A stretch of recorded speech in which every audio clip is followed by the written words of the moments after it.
जो ईवीएम का के ऊपर जो सवाल उठ रहे हैं और वोटिंग किस तरह से होती है और कैसे फॉर्म 17C इलेक्शन कमीशन कहती है कि हम अपलोड नहीं कर सकते क्योंकि हमारा कोई संवैधानिक कर्तव्य नहीं है या कानून का कोई ऐसा प्रावधान नहीं है कि हम अपलोड करें। चलिए वो बात छोड़िए। आपको मालूम है कि हर एक मशीन का एक सॉफ्टवेयर होता है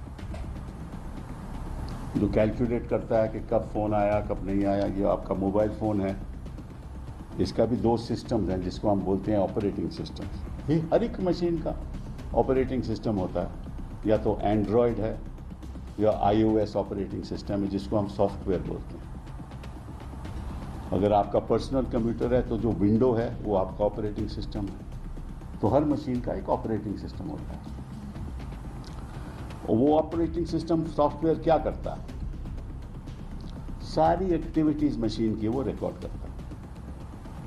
मोबाइल फ़ोन की सारी एक्टिविटी, इसीलिए जो इन्वेस्टिगेटिंग ऑफिसर है वो मोबाइल फ़ोन ले लेता है पता करने के लिए कि कब कॉल आया कब नहीं आया, अवैध कॉल था वैध कॉल था, ठीक है।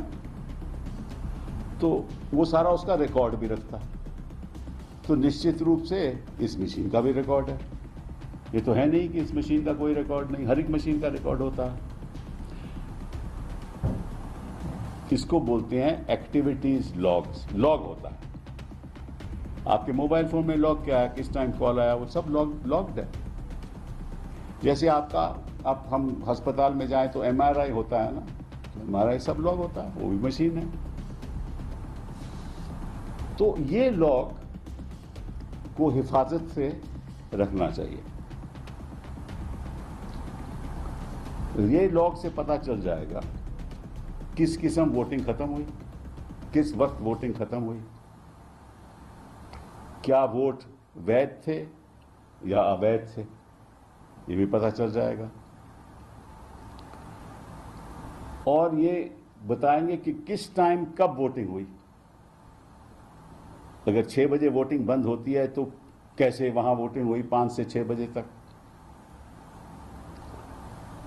तो ऐसे ही हर एक साइबर क्राइम ऐसे ही डिटेक्ट करते हैं लोग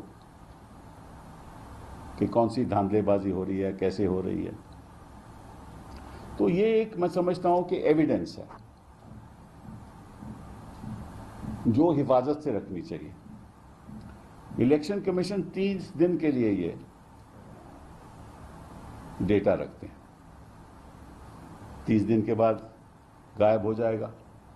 क्रूशियल डेटा है। तो हम आग्रह करते हैं कि इलेक्शन कमीशन, आग्रह क्या, ये इनकी जिम्मेदारी है क्योंकि हम आरोप लगा रहे हैं कि आप 17C फॉर्म आप अपलोड करते नहीं, ये बताते नहीं कि कितनी वोटें डाली गई, उनकी संख्या क्या थी, और जब काउंटिंग होगी तो उस समय आप काउंट करके तो आप नतीजा डिक्लेयर कर दोगे, कौन जीता कौन हारा। उस समय तो कोई कुछ कर नहीं सकता ना, फिर तो इलेक्शन कमीशन फाइल करनी पड़ेगी। तब तक पार्लियामेंट के नतीजे आ जाएंगे, सरकार बन जाएगी, तो उसका क्या फायदा। तो ये जो लॉग्स हैं, ये जो डेटा है मशीन का, ईवीएम मशीन का, इसको लगभग 2 या 3 साल हिफाजत से रखना चाहिए। हम चाहेंगे कि सुप्रीम कोर्ट डायरेक्ट करे, आदेश दे कि ये लॉग्स हिफाजत से रखने चाहिए इलेक्शन कमीशन को, और हर फेज ऑफ वोटिंग जो पोल में होता है वो रिकॉर्ड काउंटिंग से पहले बताया जाए, ताकि गलत अवैध तरीके से कोई प्रत्याशी जो है वो नहीं चुना जाए।